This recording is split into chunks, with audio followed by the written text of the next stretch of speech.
"72 beats per minute, your heart rate right now.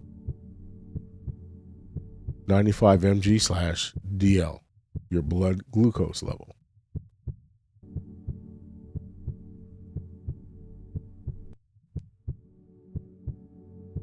"6 hours, 23 minutes, last night's sleep. Your body, measured, quantified, and transmitted."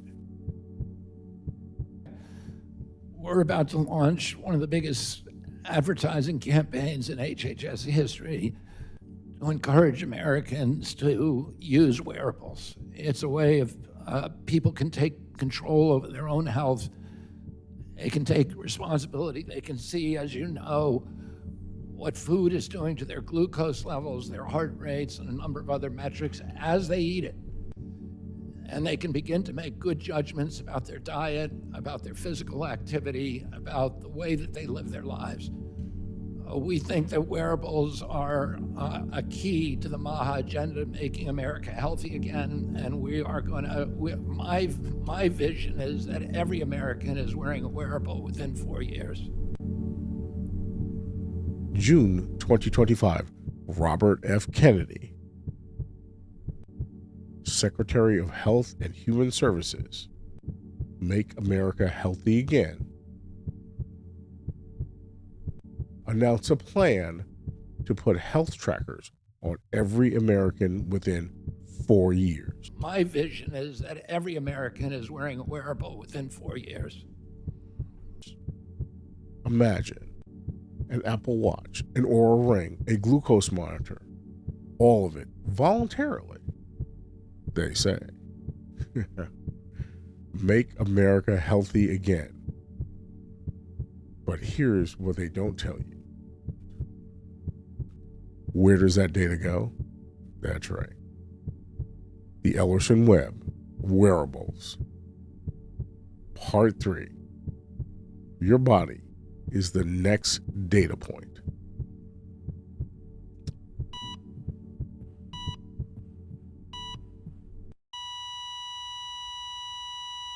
Robert F. Kennedy Jr., one of the most controversial cabinet picks in modern American history. Anti-vax, activist turning health secretary. This is just who we need to run this department. And in June of 2025, he unveils what he calls the health revolution. The pitch is seductive. America has a chronic disease crisis: obesity, diabetes, heart disease. We are medicating where we should be preventing. So instead of just treating disease, analyze. Let's track health in real time. Wearable devices for everyone. Constant biometric monitoring. Let me say that again. Constant biometrics monitoring. Catch problems early. Incentivize healthy behavior. Let's save lives. Sound familiar? Citizens will be on their best behavior because we're constantly recording and reporting everything that's going on. The health electronics record system used by the VA and thousands of hospitals search. Your wearable data doesn't stay on your wrist.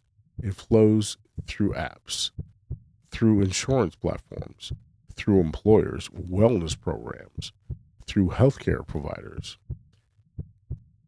And increasingly, it flows through Oracle's infrastructure. Of course it does. Ellison. Unify all national data. Praise God.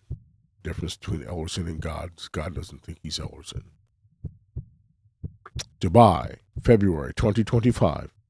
Their data, their healthcare data, all of it, in a single place where we can use AI to help manage the care of all of the patients and the population at large. We can deliver a very, very high quality service. Now, connect the dots. RFK announces wearables for every American, real-time health monitoring, constant biometrics data streams.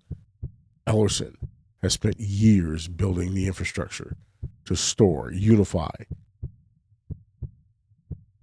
Purely voluntary, they emphasize. But let's talk about what voluntary really means. What happens when your health insurance offers you a 30% discount if you wear a trackable? When your employee wellness program requires it for all low premium tiers?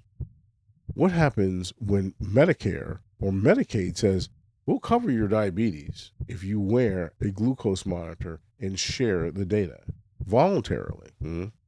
Really? That's not a choice. That's coercion with extra steps. But here's the real question nobody at HHS is answering. Where does all that data go? Let's follow the data trail, shall we? You wear your Apple Watch. Every heartbeat recorded. Every step counted. Sleep patterns analyzed. Stress levels measured. Uploads to your Apple Health app. And then where? Apple says it's encrypted, private, secure. But look at that fine print. If you share your data with third-party apps, your insurance company, wellness program, your employer's health platform, the research studies, Apple's privacy protection ends. The data enters into the healthcare ecosystem. Oh, yes. And in the healthcare ecosystem, Oracle is everywhere. Oracle's Health Cloud, formerly Cerner Corporation, the same data goes to your insurance company's wellness platform. They see an irregular heart rate. Suddenly, you become a high risk. Next year, your premiums go up. Your continuous glucose monitoring shows you ate too much sugar yesterday and the day before. Pattern detected. AI flags you as a pre-diabetic risk. Your employee's wellness program sends you to a mandatory nutrition council. Pre-diabetic risk. Your employer's wellness program sends you mandatory nutrition counseling emails. You apply for a job. The company uses a background check service that includes health risk screening. Your biometrics data? Sold by a data broker who bought it from the old wellness program. It shows up. You don't get the job, and you never know why. This is a health panacopia. Not dramatic, not dystopian. Algorithms making decisions about your life based on data your body generates involuntarily. Every heartbeat becomes evidence. Every meal becomes a data point. Every night's bad sleep becomes a risk factor. And AI, Oracle's AI, runs on the Oracle Cloud, analyzing Oracle's unified databases. It gets to decide what it all means. RFK Jr. says it's about making America healthy, but who gets to access the data? Who decides what healthy means? What happens when healthy becomes mandatory? We watched China build a social credit system. We saw it as a foreign authoritarianism. It could never happen here. But now it is happening here. Not politics, not political speech, not social behavior, health compliance.